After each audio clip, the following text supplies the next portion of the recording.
Hello, everybody. Welcome to another Vintage Cube Draft.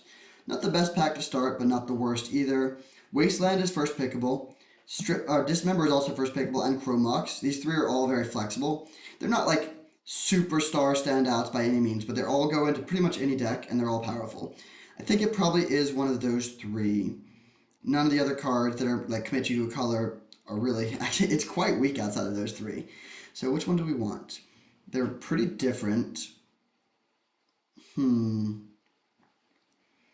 I'm going to rule out Dismember. Dismember is great if you're playing a deck that has no removal, but hopefully we'll get removal in whatever. I mean, unless we're like blue or green, but we'll probably have some removal. Chromox or Wasteland. They're both pretty good. I think I'm going to take Chromox. It gives us a little bit more potential for broken stuff. It's very close, but I do like Chromox quite a bit. Okay, so here we could take a fetch land. That's never going to be bad. If we take in Wasteland, I would definitely take a fetch land here and set up for some Wrenn and 6 shenanigans. We could take, so there's a lot of really good white stuff here, and Chromox is at its best, or not at its best, but like quite good in white decks. Turn 1 Stoneforge is really, really nice. I also love Staff for the Storyteller and Skyclave Apparition, so if we take the Stoneforge, it's pretty likely we could wheel one of these two. I think I'm leaning towards that. Yeah. Yeah, I'll take the Stoneforge here. Kind of close. But I do like Stoneforge Mystic a lot. Whoa. Okay, well, I'm going to take Oko now. That kind of changes things. I wish I had taken the Windswept Heath now, but Oko is absurd. You don't normally see this card going third. Um, so yeah, we'll take that and maybe just abandon ship. We could just, on white, I mean, or be bent. But either way, definitely taking Oko here. That's a great pickup. Now I think I'll take Colonnade. Set up for a little bent action. Like if we wanted to just be pure blue green, we could take Tireless Tracker, but that doesn't seem great. Yeah, let's definitely take the Colonnade.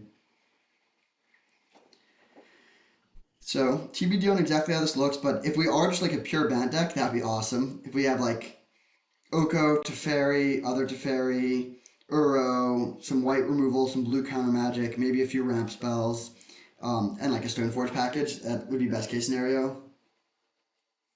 Um, yeah, we might not get there in the Stoneforge, but it's pretty early. All right.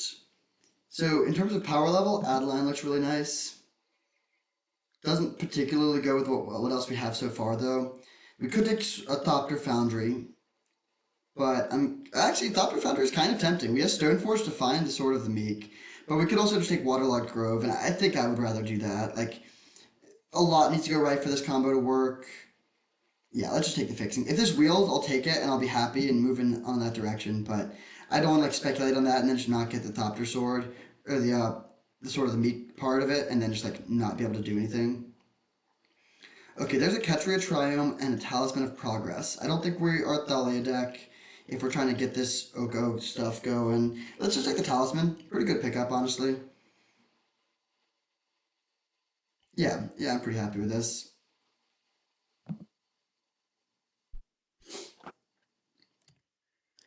Interesting pack here. Could take a late lead halfling. Could also take Court of Garenbrig. Maybe it is lead halfling though. Court of Garenbrig is a card that I want to be good, but I haven't actually had that much success with it so far. Yeah, let's take the halfling. Like a one drop accelerant is so nice. It increases our frequency of turn two Oko draws. Yeah, I'll take this. Whoa. Okay, so there's a late Wrenn and 6. We did pass the Windswept Heath though. Um, hmm. Do we want to try to go into red or stay bent? I think I'm gonna stay bent. It's close. Like if we see Minsc and Boo, I'll be a little sad, but we don't have any fetch lands yet. Yeah, let's just take the Caryatid. So we haven't actually seen that much white since the Stoneforge. I'm still leaning towards at least like I want to at least keep the window open to splash because we have decent outs to splash it with like Talisman and Colonnade. But we could actually end up just straight up blue green. Green has looked like it's potentially the most open color. It would be funny though because if we ended up in blue green, then in our first pack, then that makes Chromox the worst of the three. Like I would have rather have either Dismember or Wasteland, but I'll take Avacyn's Pilgrim here. Not a bad pickup by any means. Lots of acceleration here. Five of our cards are acceleration and two are lands. We only have two other cards, and one is like not even making the cut right now, so it's kind of funny. I think it's a great spot to be though. It's not. It's usually a lot harder to find this part of the deck than like decent four mana cards that win the game, and we'll be able to find plenty of those in packs two and three. Wow, Staff of the Storyteller wheeled. That's pretty sweet. It might not get there, but it's very high upside. I think I will take it. It doesn't really work with Oko, unfortunately. Like this makes creature tokens, but they never enter the battlefield, so it doesn't actually really work that well there. But still a pretty good card, especially if we get some of the other planeswalkers. Like I would love. Best case scenario, as far as I'm concerned, is we end up with a bunch of planeswalkers that make tokens and Staff of the Storyteller with like lots of dorks to ramp into them ahead of schedule. Okay, Enlightened Tutor right now is not amazing, but it could get there. I don't think Hangerback Walker looks that great, so I'll take this speculatively. Like Enlightened Tutor for Chromox is not good, but Enlightened Tutor for like we could become a Skull Clamp deck, or we could get like Parallax Wave, something like that. Maybe even Sylvan Library in certain matchups. Wow, Tireless Tracker wheeled, and so did Prismatic Ending. Both are really good. I do want removal, and I don't have any right now. But Tracker is kind of perfect. I think I'm still actually taking the Tracker here. Normally I would take the removal spell, but like I really want premium three drops that we can ramp into early, and that's a good one. Now I can take Green Sun Zenith, not bad. May or may not make the cut, but it definitely could become pretty sweet. Very interesting first pack for sure. We need some help. Like we have right now, we basically just have the setup, but I think the setup is really good, and if we can get some of the nice payoffs, then we'll be in great shape. Third pick Oko was crazy. I'm very happy we read that signal and moved into green. Um, I think I'm actually gonna take the Overgrown Tomb. Raminap Excavator could get there, but like we pass Wasteland. This is nice if we get Grist. Whoa, 15th pick Craterhoof. Okay, maybe we go in a heavier green direction. We'll see what we get. Whoa. Okay, Soul Ring and two Moxen. That is absurd. Um, so Mox Emerald is better than Mox Ruby. Question is if we would rather Soul Ring or Mox Emerald. Mox Emerald lets us play these things on turn one, which is kind of nice. It kind of depends if we end up being if we like. Do we just cut white? We could just go straight like move like this and just go straight blue green.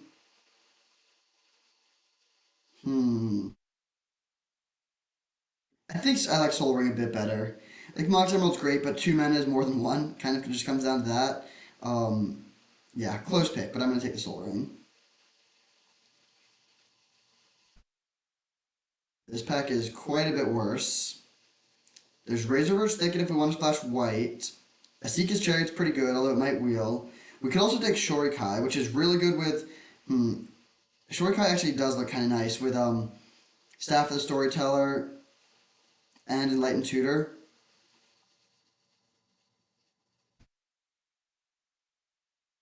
I actually really like this card in this deck. Yeah, let's go for it. I think the White Splash will give this deck a nice angle. Okay, a lot of good stuff here. I'm gonna take one of the lands. As much as I love Remand and Reprieve, kind of funny that they're together. Do we want Lorien Revealed, Simic Growth Chamber, Shelldock Isle? I think I like the Simic Growth Chamber here. This is like card advantage. It's just a great card. A couple equipment too if we end up on the Stoneforge package, but let's just take the Simic Growth Chamber. Now we see Noble Hierarch. Definitely taking that. I love getting a late Hierarch here. Or not that late, I guess, but kind of late. There's also Timeless Dragon, Portable Hole, but yeah, let's definitely take the Hierarch. Um, Lightning Greaves is an equipment for Stoneforge, but not that good. Spelunking is weirdly like tempting. It's very good with bounce lands, although we only have one bounce land so far. Hmm.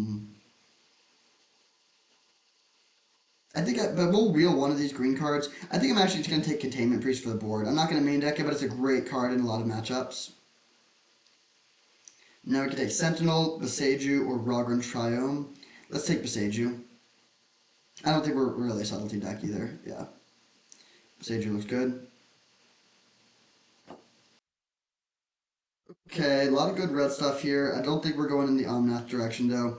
Kasali Pride Mage is okay, but let's just take Sakura Tribe Elder. Yeah, I think that's a good pickup, especially since we might not even end up playing white. Would love to get a Grist. Grist is great with Staff of the Storyteller. We have Overgrown Tomb to help with the fixing, and then we can also just put it into play off of Green Sun Zenith. It's crazy how much ramp this deck has right now, and like nothing to ramp into. But again, I'm not too worried about it. I think we'll be able to find some. Also, Enlightened Tutor is looking better now that we have Soul Ring and Shorikai. I like that we have like this can get either mana ramp or card draw if we have the mana already.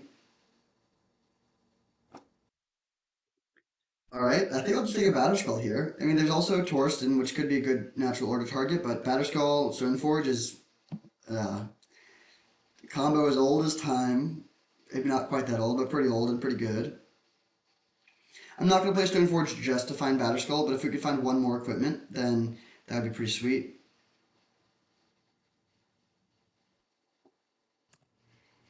Okay, do we want Grazer or Unexpectedly Absent? I think we're going to have a fairly low land count because we have all these dorks. So I think I'm going to take the Unexpectedly Absent, and then we'll see on the mana. Double white could be tough. TBD on how our color distribution looks. Although right now blue is the small splash, so we could be base green white and splash blue for Shorikai and Oko. It's definitely one possibility.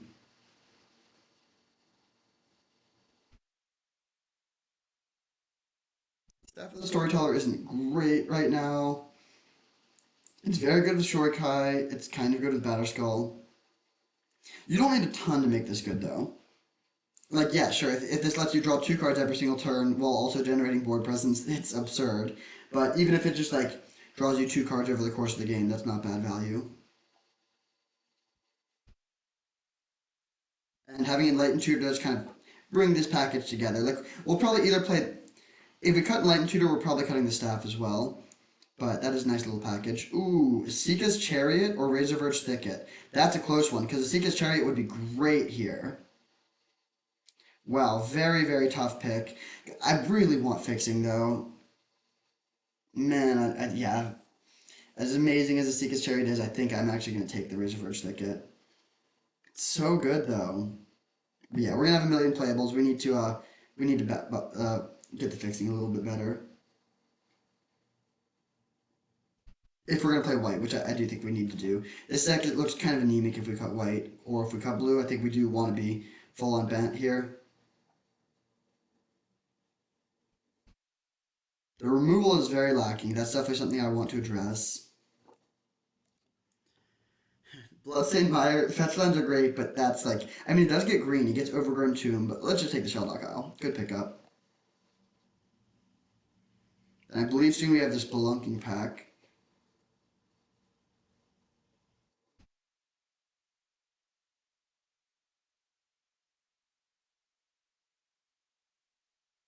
I don't know if I've ever played Craterhoof and a Stoneforge package in the same deck before. Interesting. Do we want Portable Hold, Rexage, or Rofellos? I think I'll take the Rofellos, honestly. It's close. But yeah, like a Craterhoof, Green Sun Zenith deck, Rofellos provides a lot of potential ramp. We do have a reasonable number of non-forests, but I think it's still good. Then we do see Spelunking on the wheel. There's also Augur of Autumn, but I think I like Spelunking a bit more. Augur of Autumn is not a card I'm super high on, especially in a deck that has lots of other stuff. Like not that high of a creature count.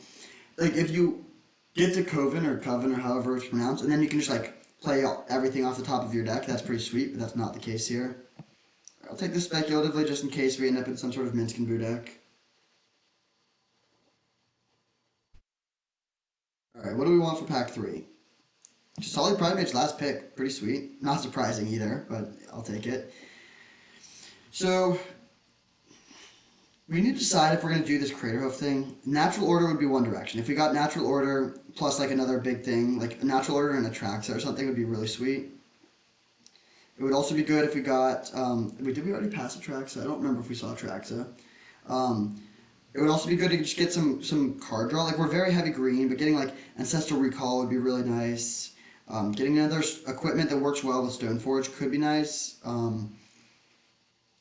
Yeah, there's a few different angles that are going on right now, and we basically just need to pick which ones are the most powerful and the most supported by the cards we see. Okay. Interesting pack. I think I'm just gonna take Strip Mine. There's also Temple Garden.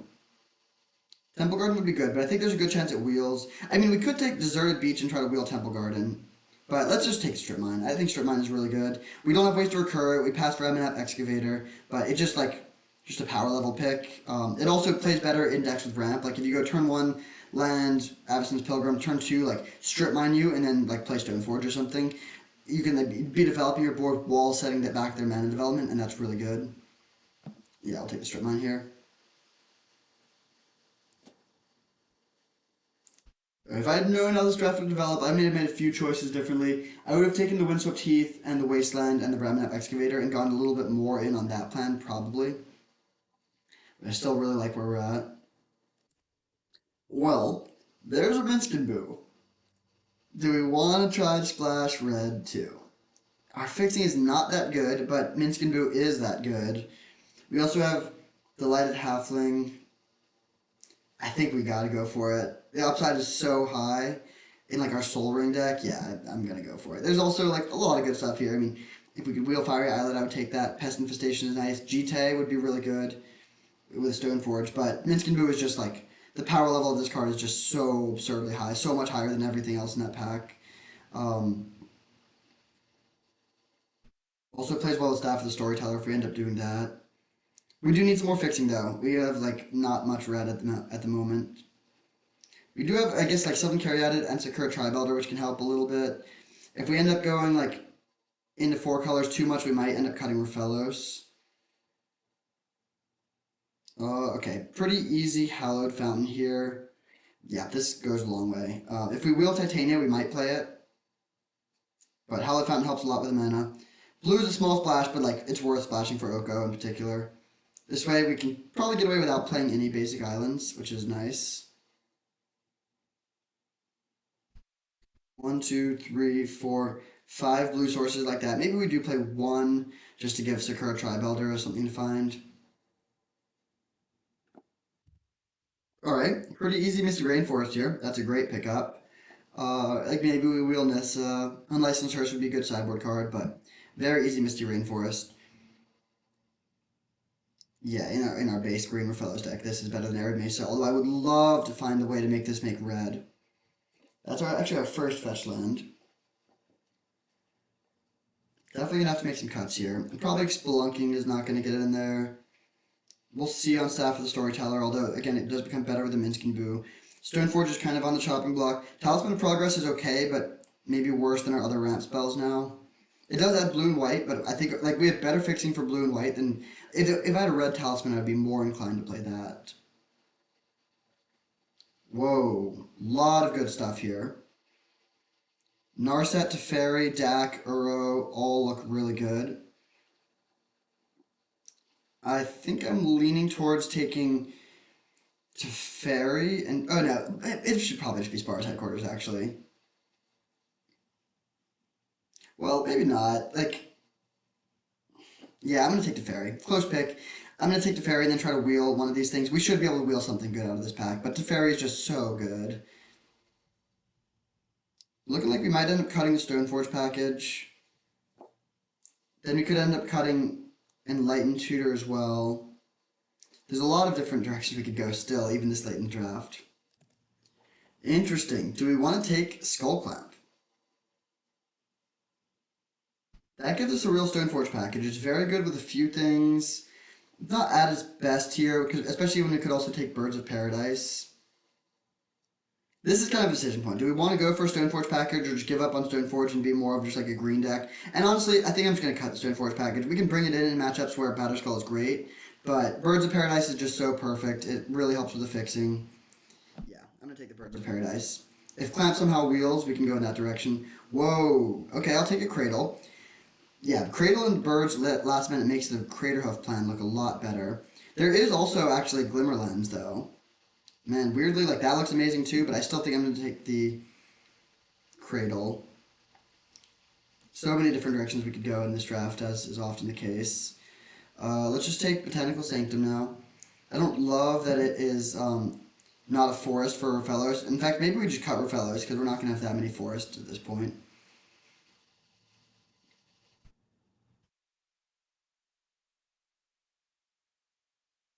Is Enlightened Tutor still good? It can find Soul Ring, it can find Shorikai. Honestly, just for those two, I think it is fine. Staff of the Storyteller isn't looking amazing outside of the Shorikai. And the Minskin Boo, I guess. Maybe that's enough. Okay, nice. Temple Garden Wield, that's a great late pickup. Deserted Beach would help too. Maybe even Questing Druid, but yeah, definitely taking Temple Garden.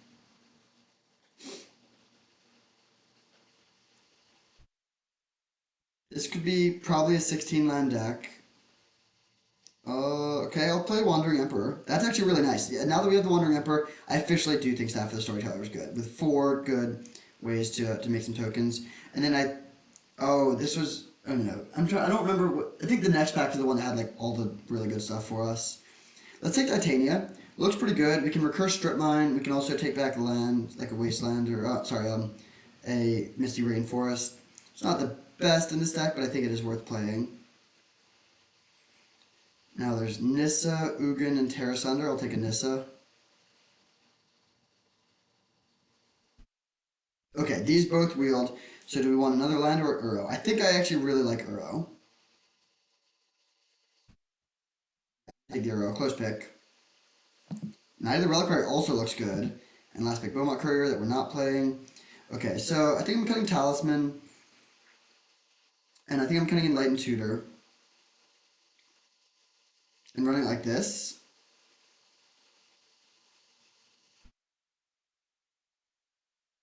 Yeah, I think this seems okay. Maybe we do actually play Talisman though over the 17th land. So we're like very heavy green, then white with like a small blue and red splash. We get one more land to add. Let's check for green. We have 1, 2, 3, 4, 5, 6, 7, 8, 9. Okay, we need another forest for sure. For white, we have 1, 2, 3, 4, 5, 6, 7. I think that's okay. And keep in mind that like our green dorks add a lot of other colors too. For blue, we have 1, 2, 3, 4, 5, 6, 7. Yeah, I don't think we need an island. And for red, we're very light. We really only have Inspiring Vantage. But then we also have Delighted Halfling and Birds of Paradise and Sylvan Caryatid. So that's our plan for splashing red. Also with Green Sun Zenith to find it. Yeah, I think that seems fine. Funny to have the Stoneforge package in the board, but it is what it is. This deck looks sweet. Playing some four color Craterhoof ramp with Teferi Minskin Boo. See you in round one. Alright, we are on the play for round one. And yeah, we can keep the sands a little bit. Like, no plays for the first two turns, but we have all the colors, including red, which is rare. So I'll keep it. I think I'm just going to play Temple Garden tapped on turn one. We didn't actually end up with any tri-lands, so there's no lands we have to fetch tapped with Misty Rainforest. I think I probably want to get another green source. So we might end up just getting a basic.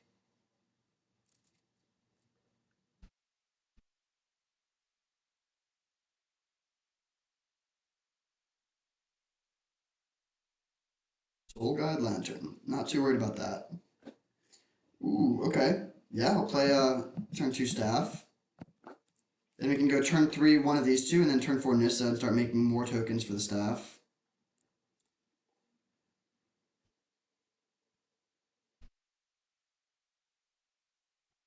Everflowing Chalice, okay.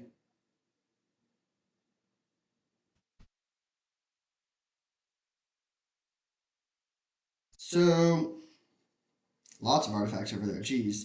If we play the Uro, then they like know that they can. I think I'm just fine with them taking out the Earth thing though. Another good draw.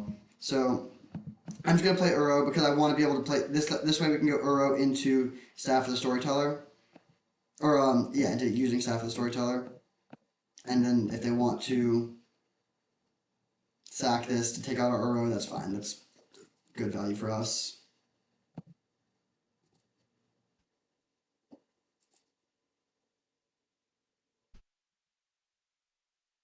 Do this now.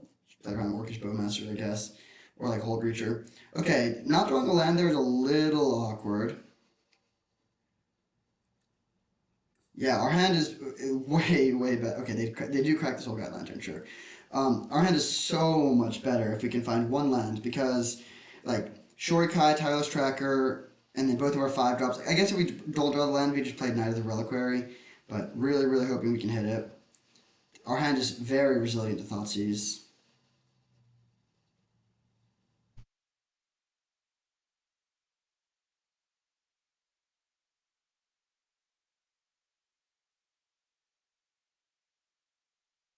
The good thing though is, like, any land would be a good draw.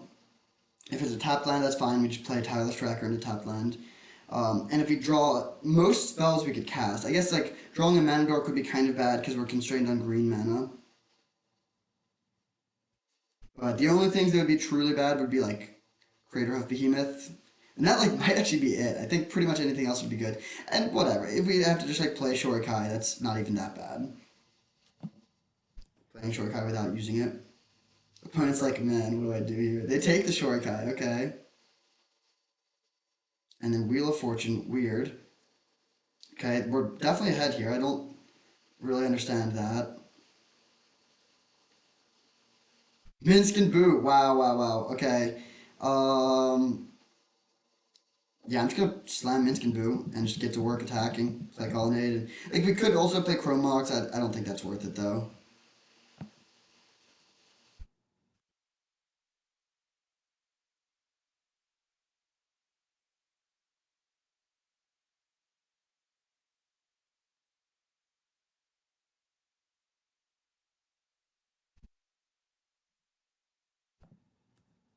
Yep. Then grow this. Drop the Colonnade. We're a bit constrained on green mana, but I'm not too worried about it. Swing for 5. And they're almost just dead next turn. You put them to 4 next turn. Or no, wait, they are dead with the Colonnade. It's very unlikely we'll actually kill them next turn, but it's nice to have that possibility.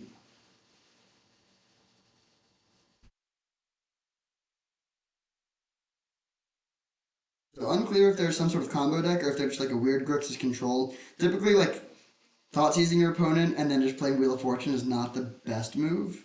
So that makes me think they might be doing some combo stuff. Like maybe they have Through the Breach or Underworld Breach. We don't have any Graveyard Hate.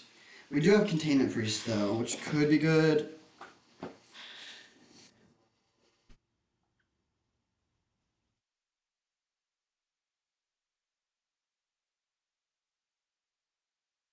Trumpeting Carnosaur into Orcish Bowmaster. Oh, interesting. Alright, we'll see what they hit. We have to Fairy though, which makes that not too bad. They hit Tinker. Whoa, okay, well, what are you tinkering into, my friend? That is scary. Teferi deals with a lot of stuff they could tinker into, but not everything. What? Oh, wait, what? Why did they not cast that? Teferi shuts it down, but we didn't have Teferi. So I'm actually going to say yes, just to get another counter on the staff, but then we're going to keep the Boo that was bigger. Now let's go grow this more, swing with both. If they want to chump block, that's fine. If they take it, that's also fine.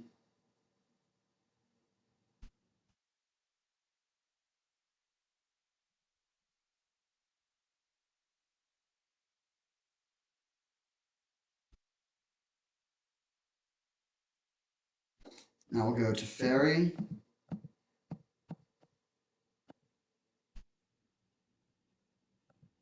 Bounce the Carnosaur. Ooh, Gaia's Cradle. Such a good draw. We'll drop the Halfling. Play Cradle. Tap it for 3. Drop our other 2 dudes. And then pass with Staff of the Storyteller up. They have to sweep our board to be alive, but then Minsc and Boo still kills them. We're like very okay against Emrakul or Blightsteel or pretty much anything. The only way they could kill us here is if they have some sort of Brain Freeze combo. So maybe we should have actually left up Beseju. That probably would have been a bit safer. But yeah, we just dominate Grixis in game one. Let's bring in Containment Priest. I don't think we want the Stoneforge package. I like having a low curve against the Wheel of Fortune deck.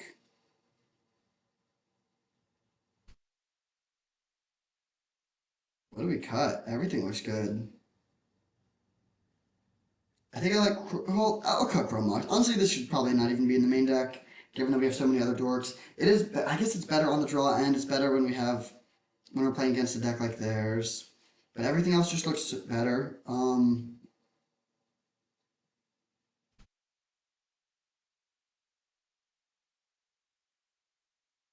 Yeah, I'm gonna cut the Chrome Mox.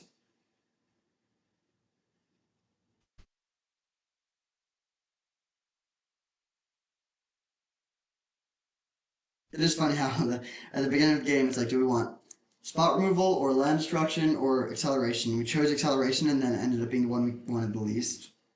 Okay, good hand. Tap land is kind of awkward, but not too bad. We have turn one halfling. I will shock you. I want to delay playing the pain land for as long as possible.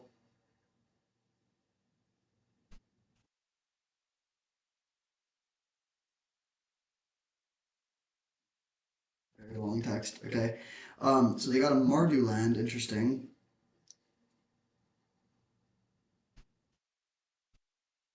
They kill our halfling. That's fine.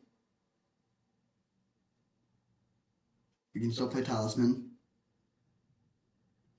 Sure.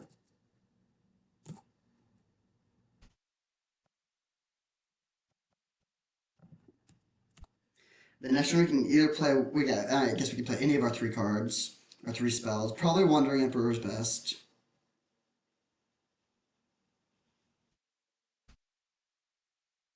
Healy. Okay. Not too worried about that.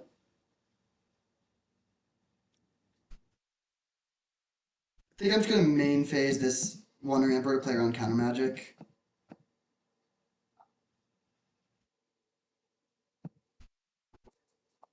And pass. And then next turn we can go for Shorikai plus activate in the same turn.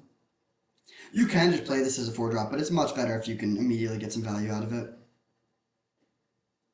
Okay, I guess we got punished for playing our thing main phase. Still not that bad of an exchange for us though.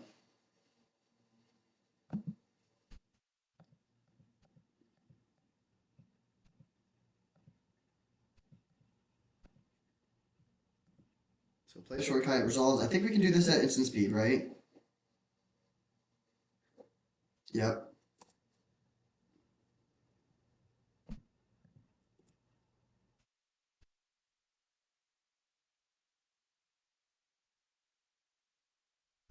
We could also have played Noble Hierarch, but I think it's better to use Shorikai here.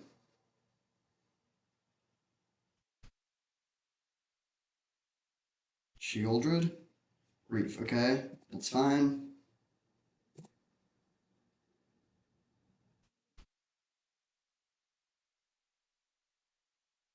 Honestly, Sheldock Isle is probably our best card, and it's the one they can't take. Yeah, thoughts using Uro has never really been a great plan.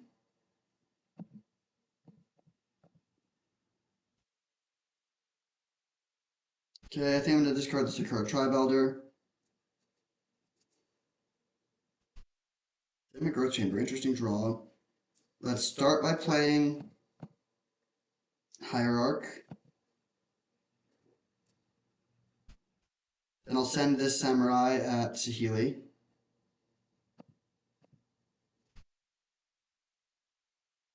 Trading with Grief is fine, killing Saheeli is fine, eating their servo is fine, like no matter what, it's a good outcome. Sure. Then let's go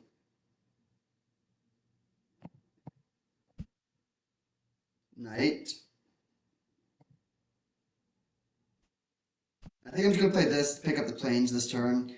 I'll set this up to play Uro more easily, and we're very unlikely to be shell docking next turn either way. I guess if they have Wheel of Fortune, we could shell dock.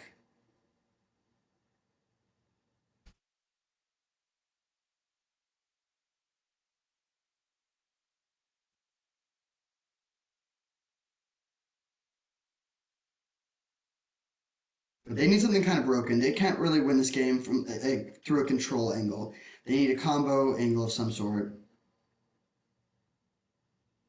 And I'm counting Wheel of Fortune as a combo angle. Like we have just so much more card advantage than them, but Wheel of Fortune can change that. Tolarian Academy is good. Hopefully we can find a strip line soon. Oh wait, we can because we have Knight of the Reliquary. Nice. Okay, I'll just discard planes.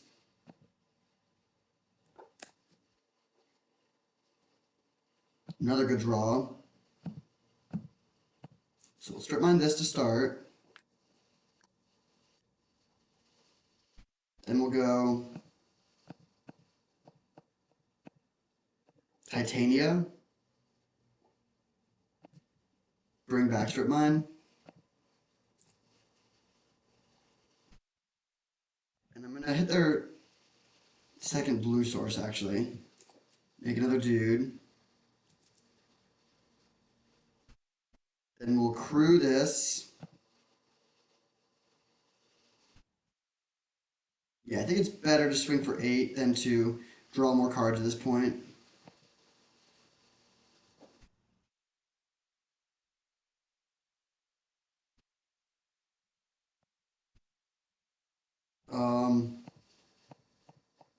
I think I'll attack like this. So they can chump block to keep their Saheeli around, and I'll hit them for 12. Um, that seems fine. And then do we want to fire off this Green Suns for 1? No, let's hold it so we can potentially Craterhoof next turn.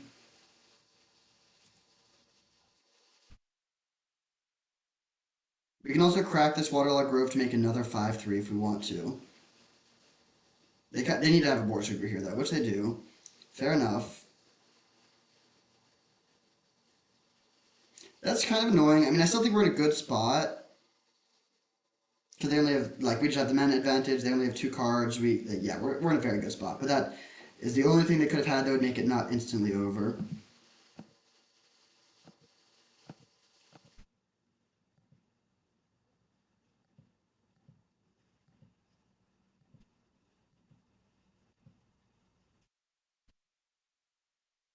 So escape burrow.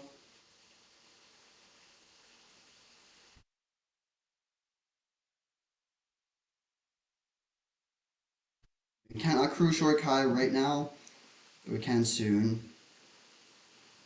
Ooh, good draw.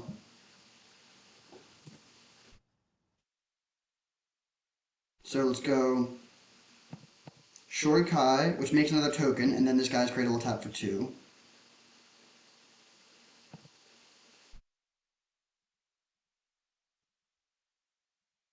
Drop Oko. Make a food. Shellock Isle. And now we're like pretty much guaranteed to be able to kill them next turn. And we can get Craterhoof. We have tons of board presence. If they sweep our board again, we can rebuild really quickly. They need to basically combo kill us here with only 4 lands and 3 cards in hand.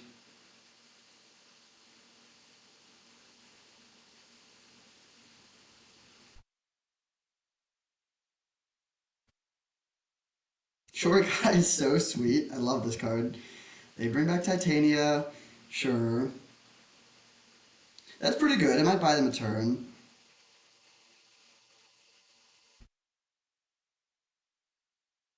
However, it also means we can rebuy our strip mine again because we can use unexpectedly absent to put Titania back on top of our deck and then redraw it and strip mine them back down to 4 lands.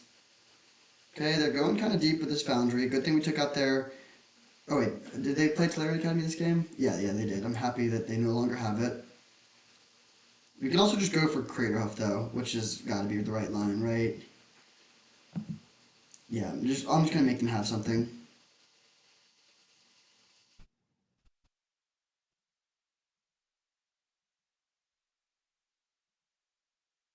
This is mana neutral. Okay, there we just draw the Craterhoof naturally.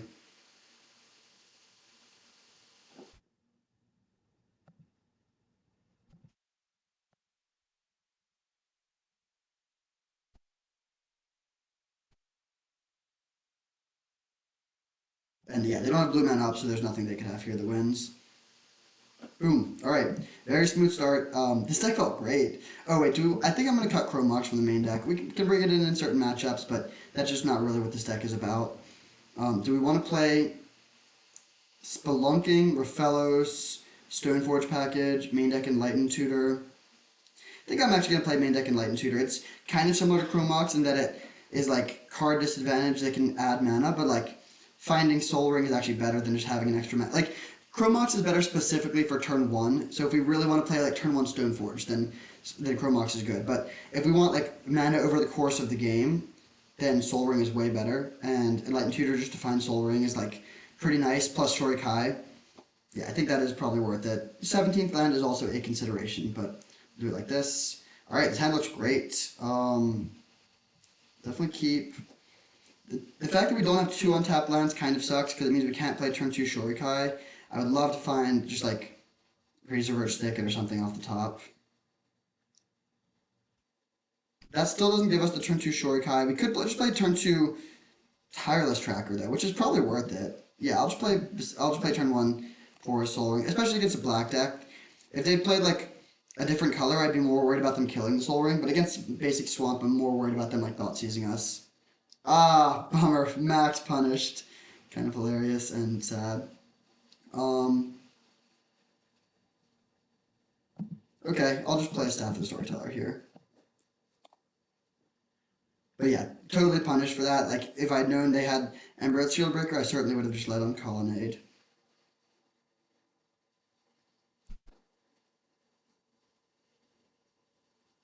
Fable of the Mirror Breaker, huh? Strip Mine, not really what I was looking for.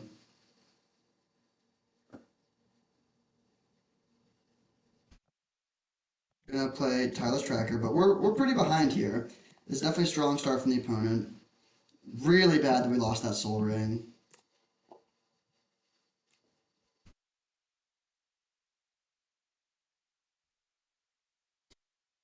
I'm not gonna block the Goblin. That's not a good trade. I mean, I don't like that they're gonna get to make some mana, but it's fine. Looks like they may be playing a Reanimator deck, so we'll probably be bringing in Containment Priest once again.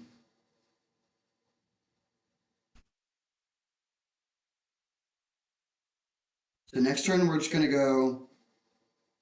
draw cards. Colonnade, then Crack Clue, and use Staff of Storyteller. And that will make our Tireless Tracker big enough to block the Goblin. So we need to decide, do we want to attack them for 5 or leave it back? Probably attacking for 5 is worth it. Although, if they play, I might change that if they play Embereth Shieldbreaker.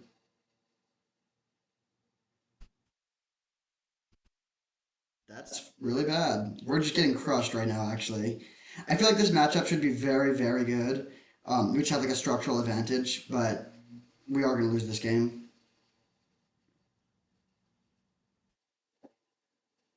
Okay, I'm just going to go. I don't want them to flip this thing, so I'm just going to play Land Shorikai.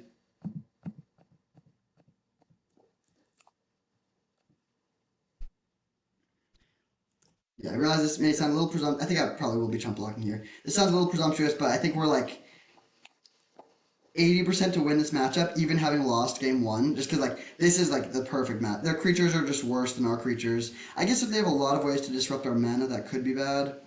Um, but I feel pretty good about our chances of winning games 2 and 3.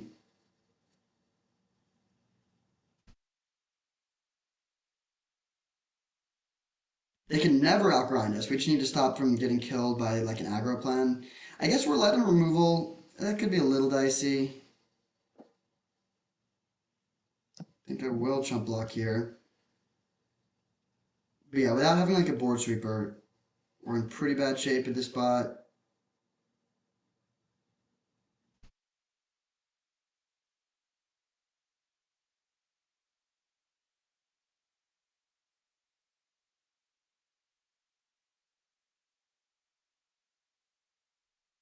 Hmm.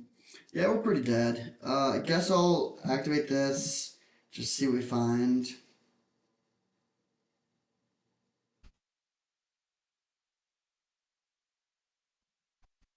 Okay, discard this. Take 1.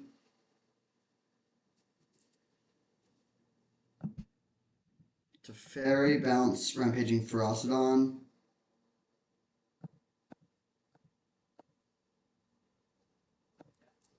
So luck, and we need to hit Craterhoof for this. No such luck.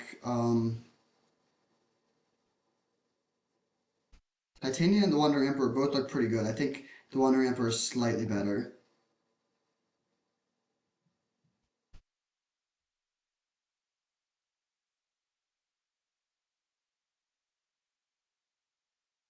Okay, so they do that. They make this not be able to block. That's 4. They can. They have lethal on board. They might miss it. We're going to lose this game either way, though. But again, I feel very good about this matchup. Let's see. Do we want to bring in Containment Priest? Probably not. I will bring in the Stoneforge Batterskull package, though.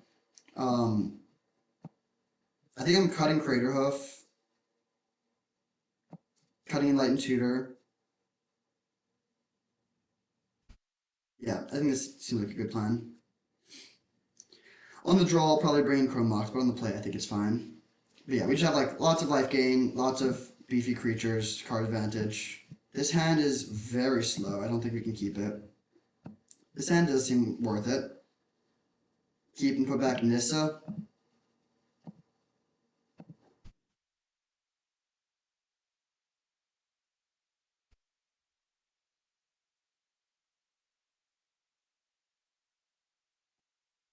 Minsc Boo is interesting. We don't have red mana though at the moment, and of course we have not that many red sources in our deck. Teferi's ready to bounce their 2-drop if they play one. Orcish Bowmasters. That's alright. Maybe we're just gonna get wrecked this league, actually, this match actually. That's like one of the perfect answers they could have. I think I would rather play Qasali Pridemage over the Teferi here. Teferi just doesn't do that much.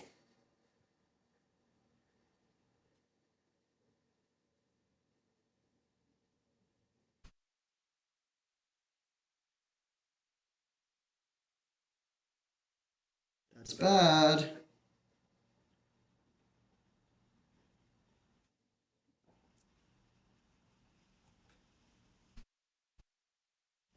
Jeez. I guess I'll play Teferi. Bounce Bowmasters.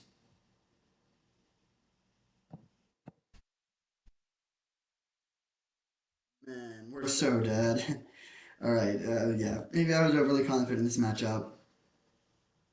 Clunky draw too, like to mulligan then not hit the land drops. Like, that's gonna happen sometimes, but pretty hard to imagine a way we can win from this position unless they just have a terrible hand. Chandra minus kill this. Kill our Teferi. And yeah, we just have to draw lands like immediately. If we draw like 3 lines in a row, we could maybe get there. Okay. Um,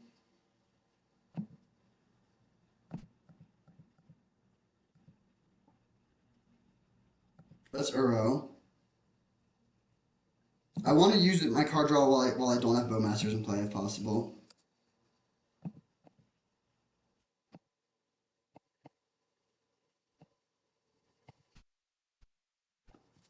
Alright, we're able to develop pretty well. There's still no red mana, but next turn we can play Titania. And if we can ever get to Uro, then I like our position a lot. Oh wait, they're just going to kill our Noble Hierarch, right?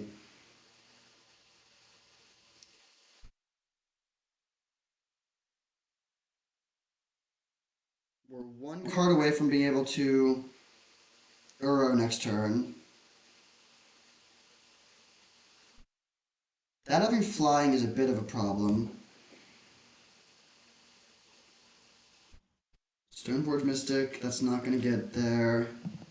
Gotta go for Titania.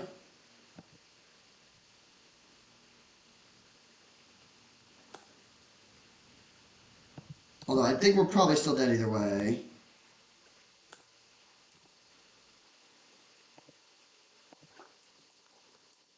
Right, like, if they have nothing in hand, we're still taking 6 from these. Yeah, we're actually just dead on board. Okay. Tough loss. Again, I think this should be a solid matchup overall, but the game just really did not develop too well. A 1-1. I will see you in the finals. Alright, we're on the draw for round 3 with a great hand.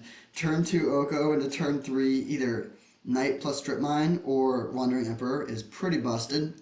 Obviously, wish we were on the play, but cannot complain.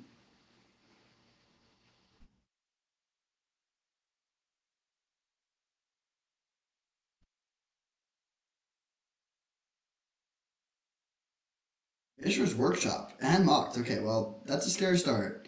That's the kind of start that can go over the top of a turn 1 Oko, or turn 2 Oko. Yeah, definitely don't want to strip mine here. Wow, okay, turn 2 Oko and a turn 3 Minskin Boo is usually enough to win. We'll see, it might not be enough here. Opponent has what, 2, 3, just infinite mana essentially.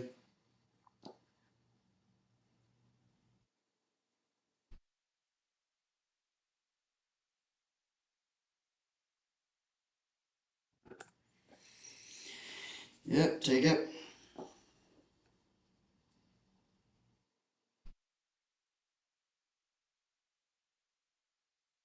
What's their big turn 2 play? Jeez, come on. Wow, alright. Nice counter magic row. And we're just going to be making an elk here.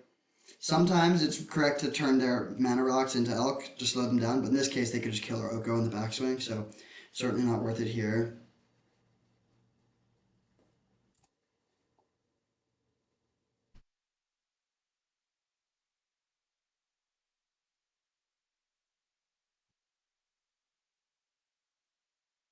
True name Nemesis. Okay, not too worried about that. And he does pressure our planeswalkers pretty well, I guess. They're still sending it to us. Interesting.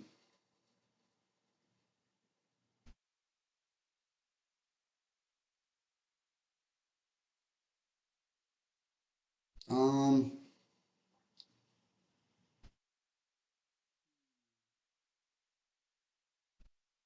I think I'm just gonna slam Oko. Or slam Minskin Boo.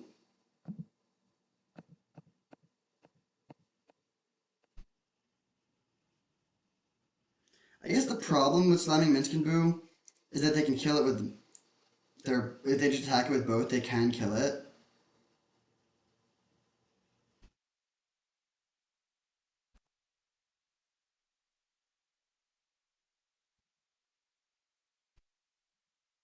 Huh, could actually take their Malcolm. Is there any chance that's correct? That's kind of interesting. Take Malcolm, then play Minskin Boo? No, no, I don't think that's right.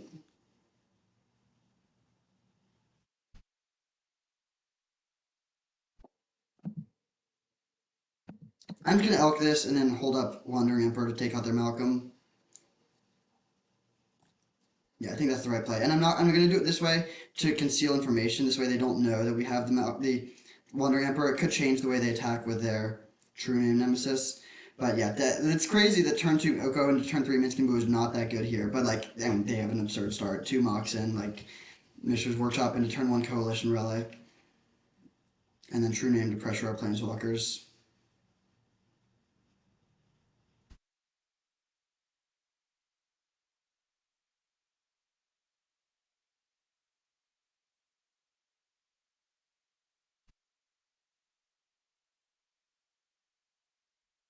Lots of artifacts over there. Pest Infestation would be pretty good in this matchup, I bet.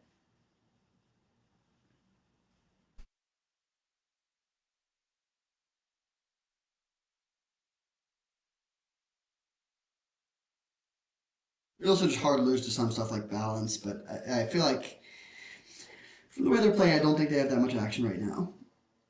Another reason why it's nice to take out the Malcolm.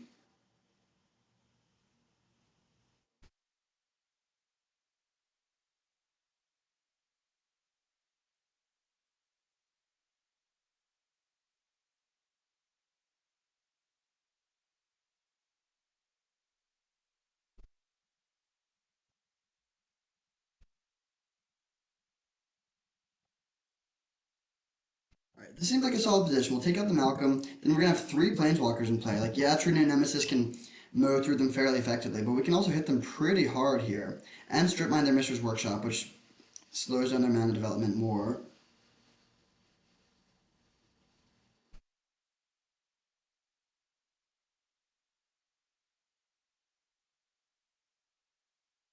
Uh oh. Pest infestation to just go wide. Okay, that's pretty annoying. Yeah, that's definitely bad. Let's go Minsk and Boo.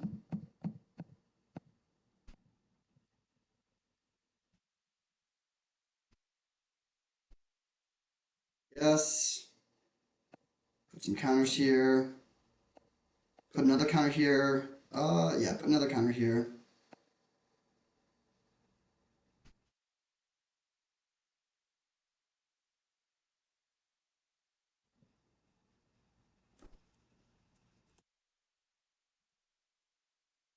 Swing for 5. And this 5/5 with trample could definitely win the race. Strip mine, make a food, pass. They can kill one of our planeswalkers, but they can't kill two, at least as of now.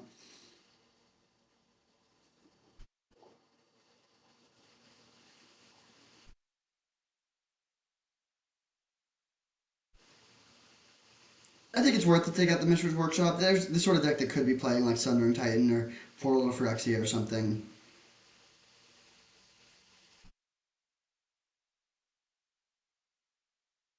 So they're going for the Minsc and Boo, makes sense. If they just attack like this, I'll eat one of the insects and then attack back pretty hard.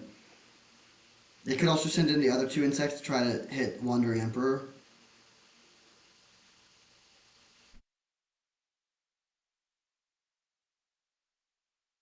Oh, I think we have all of our basics actually. So Card Tribe Builder, that's crazy. We were only playing 3 basics and we drew all of them.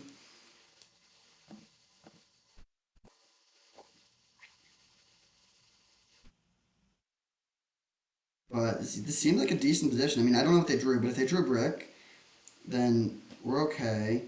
Let's turn this into an Elk.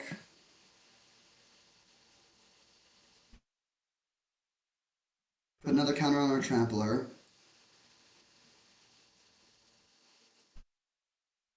Attack for 12.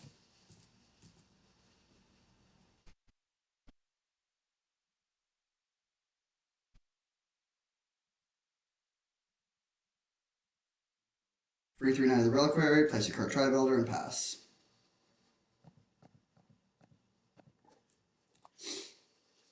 Alright, seemed like a good position.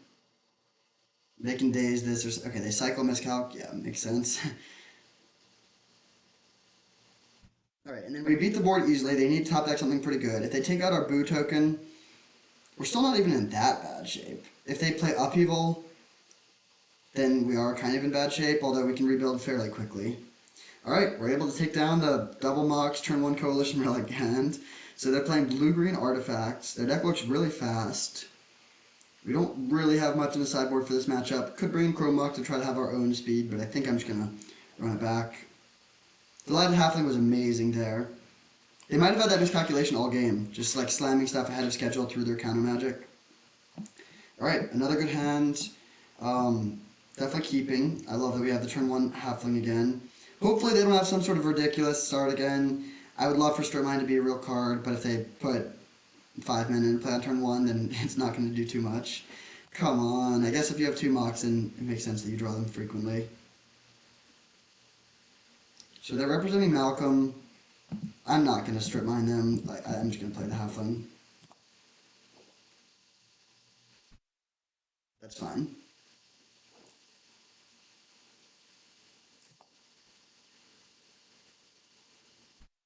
Although without the Halfling, we don't have blue mana.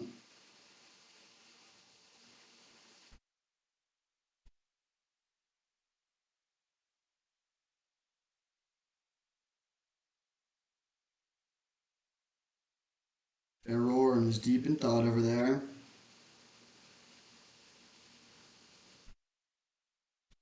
And okay, they just pass. I'm just gonna take this out. I don't want to risk them having millions of mana.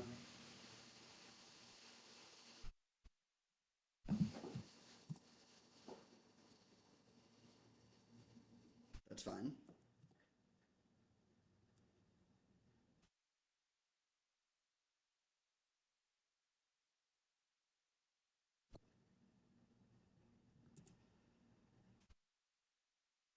So we can play Staff of the Storyteller, which blocks the Malcolm really well. I mean, yeah, they can kill the token, but that's great value for us. We'll get a card draw and just get to keep the staff in play. And we're hoping to find blue mana for Shorikai soon. I really like this card.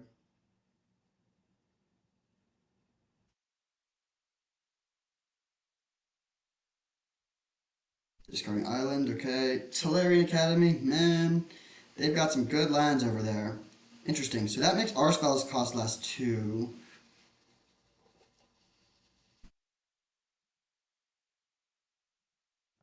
So we're going to play this first to play around miscalculation. This does mean that we can't, if we find a blue source, then it's a little awkward, but it's fine.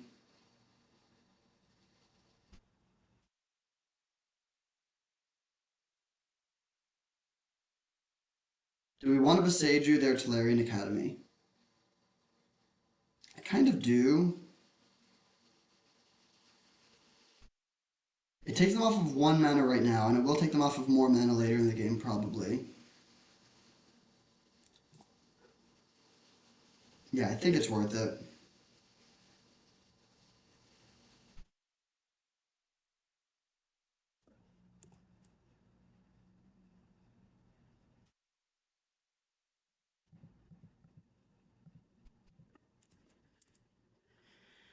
Got some good lands over there, that is for sure.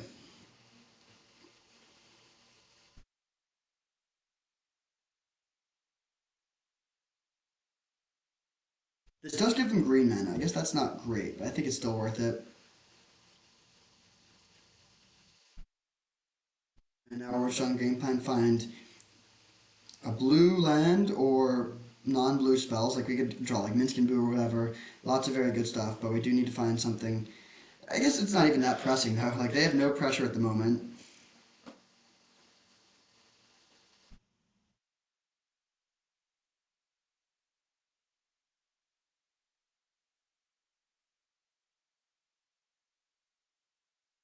2 mana, what you got? Oh, that's really 3 mana because of this thing.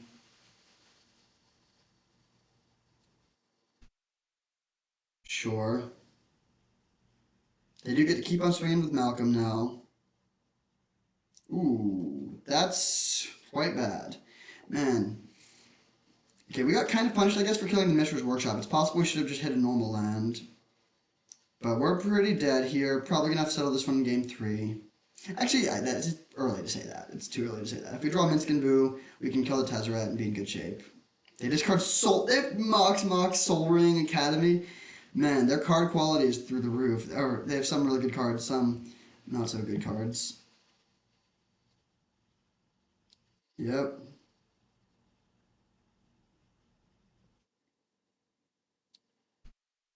Okay, let's start by drawing a card. Interesting. I'm gonna take out their Malcolm now.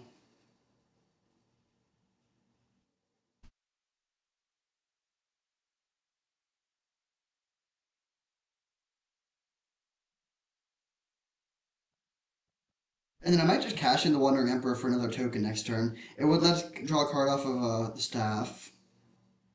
I think we definitely want to be minimizing their card draw here, though, and they have like essentially as much mana as they need. So looting is pretty relevant. Like if they just draw a land here, it's a complete brick. So I don't want to let them turn that into potentially valuable card advantage. I don't know what they have to get with Tezzeret. Like if they have the One Ring or something, that could get a little dicey. Oh no, what is this? Kappa Cannoneer. Okay, that's fine. Bummer. Alright, I'm gonna make a dude. So that looks like a good draw, but we don't have blue mana. Um, so we're gonna go for this. Really hoping to hit blue mana here. Enlightened Tutor.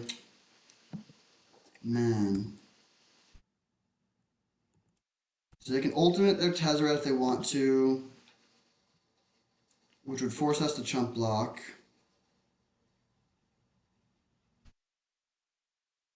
What can we get with Enlightened Tutor here?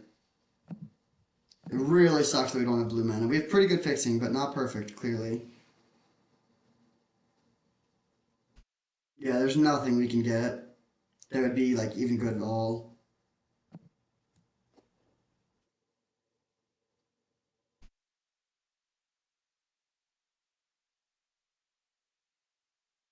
How much mana do we have? Let's see, we could just slam Crater of Behemoth if we drew it. That's kind of funny.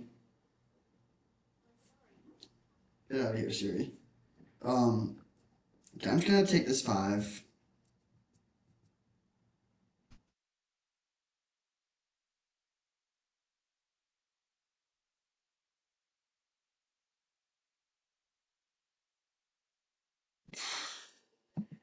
Just brutal.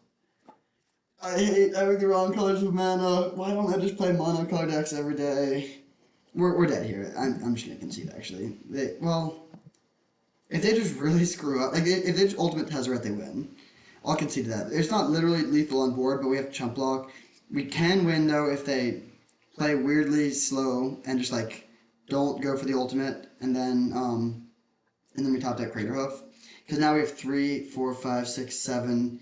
Their thing gives us 1 to 8, so we'd have to top one of our dudes. Yeah, what are they doing? They okay. So if we draw Craterhoof or Green Sun Zenith, we win, and pretty much otherwise we lose.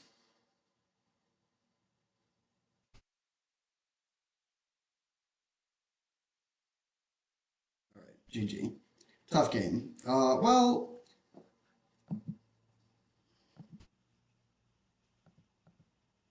I'll try Shorikaiing.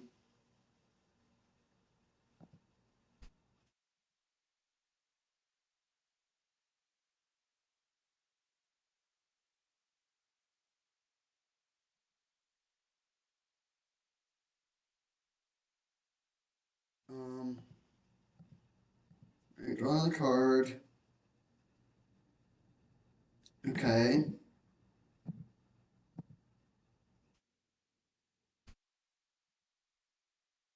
Oh, I forgot that it cost 1 less.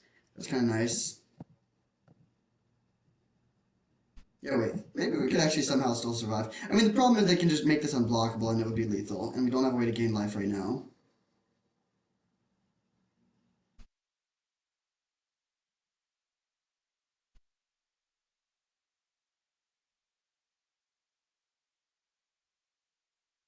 But yeah, if they just use Tezzeret to put some random thing, like we actually have a pretty good chance of killing them next turn because we can draw a ton of cards. We have like essentially infinite mana with Guy's Cradle. We just need to survive this turn, and they can make this unblockable. So as long as they put any artifact into play, we're dead.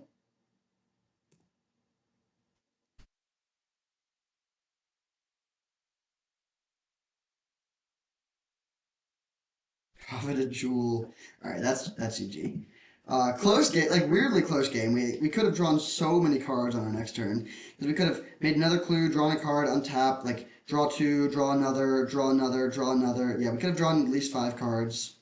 But okay, that's fine. Let's just win game 3 on the play. Let's not have that problem with. Wait, how many blue sources do we have again? One, two, three, four, five, six, seven, and then like 4 more from our lands, five more from our lands. Yeah, we have 12 blue sources. I think that was more fluky than anything else. Okay, we can keep this. We have strip mine again. I really hope they don't have another Mox start, but with 2 Mox in their deck and Soul Ring, it's pretty likely they will get to play one of those on turn 1.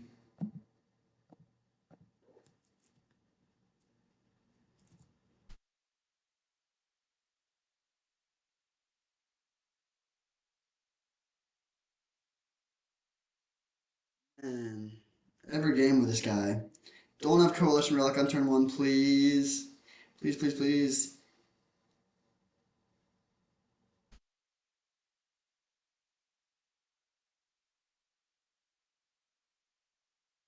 Just brutal. Their deck is very consistent.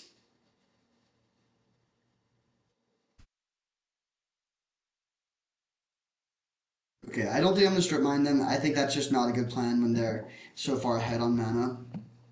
Gonna try to play turn 2, Wandering Emperor into turn 3 Nissa. Nissa looks great here. Nissa can just like blow up one of their artifacts every turn, but it might be too slow.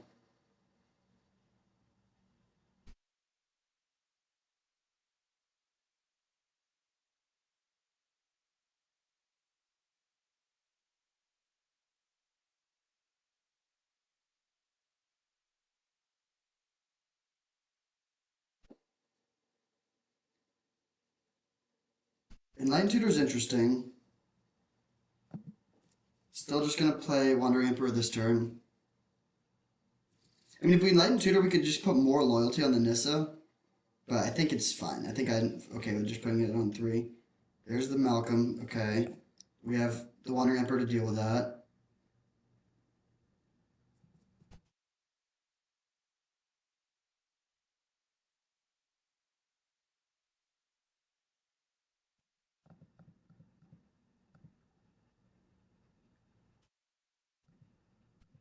Be gone, Siren.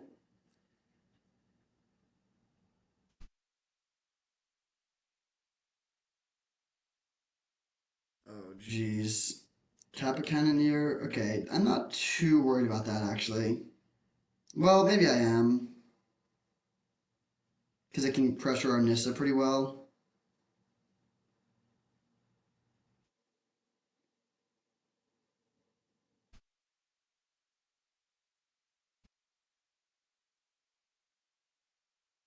So we have a few options.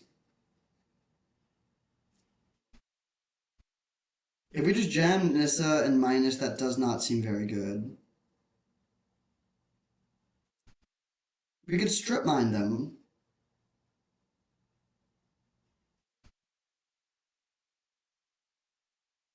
The problem is we're a little constrained on green mana, so getting Soul Ring doesn't even help us that much um, for taking out their Kappa Cannoneer.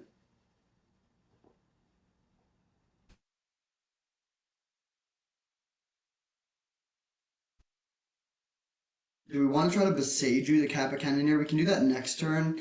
I think I'm just going to play the Nissa and take out their Coalition Relic here.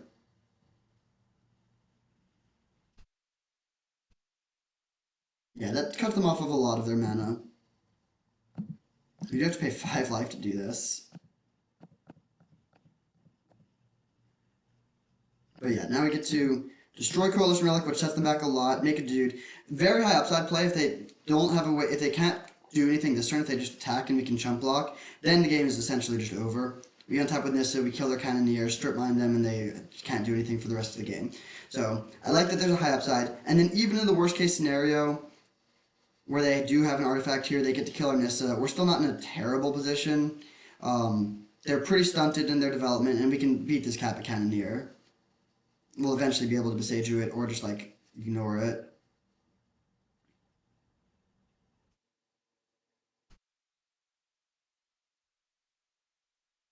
We also have the option of going for Inline Tutor for Shorikai if we want to just like play a little bit more of a long game and get some value going. This is the key turn of the game though. Do they have an artifact?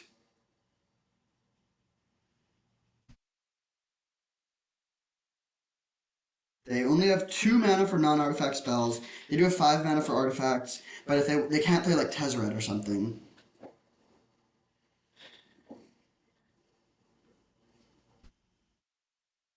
Nice, nice, nice, nice. Looks like we're gonna be able to get to do what we want. So block. So I'm not gonna go for the Enlightened Tutor here. Beautiful. So let's go destroy your Cannoneer.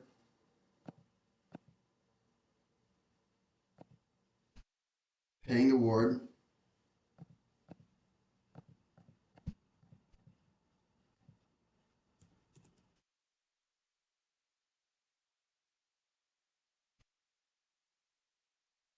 Alright, then we're gonna strip mine. I'm gonna just take out their Mission Workshop. It takes off their scarier things. Like, yeah, there's a good chance that land doesn't do anything, but I think it's still worth it to do it that way. And we play this and pass. And now they're just so far behind.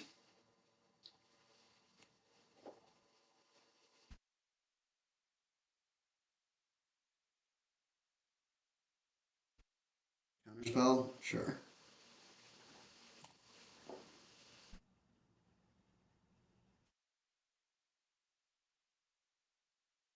True New Nemesis, that's kind of annoying. I think we do go for Shorikai now.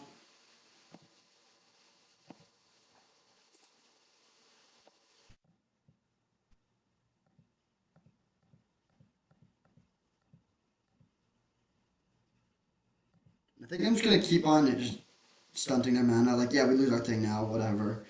Um, I'll choose this main phase to play around Hull Breacher or something. Okay, and now we have the mana advantage. They do have this True Name Nemesis, which hits us for 3 a turn, so we need to either find a clock or some life gain. But if we're drawing 3 cards a turn, essentially, with Shorikai, I think our chances of finding something are pretty good. And there's not that much they can add to the board here. 12.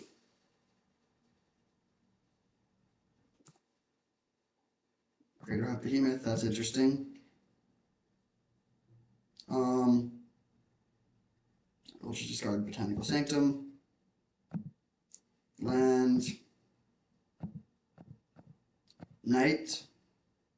And I guess we'll swing for 2. And then next turn we have 1, 2, 3, 4, 5, 6, 7, 8. So we can't just cast Craterhoof next turn. I don't think I'm going to jam it just into a bunch of open mana. But just keep on Shorikaiing every turn. Okay, discard Sakura Tribe Elder. I'll go Minsc and Boo.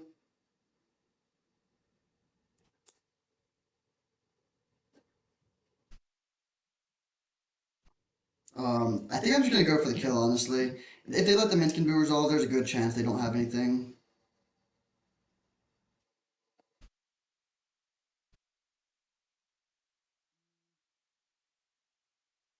Yeah, let's just go for it.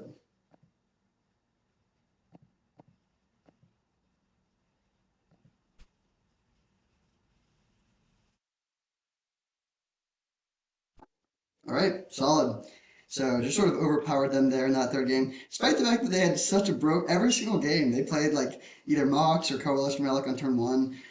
But yeah, we were able to get there. This deck was sweet. That second match feels so weird and fluky. Their deck's like Graveyard Trespasser is just like not a good card compared to what we're doing, but we just got kind of run over.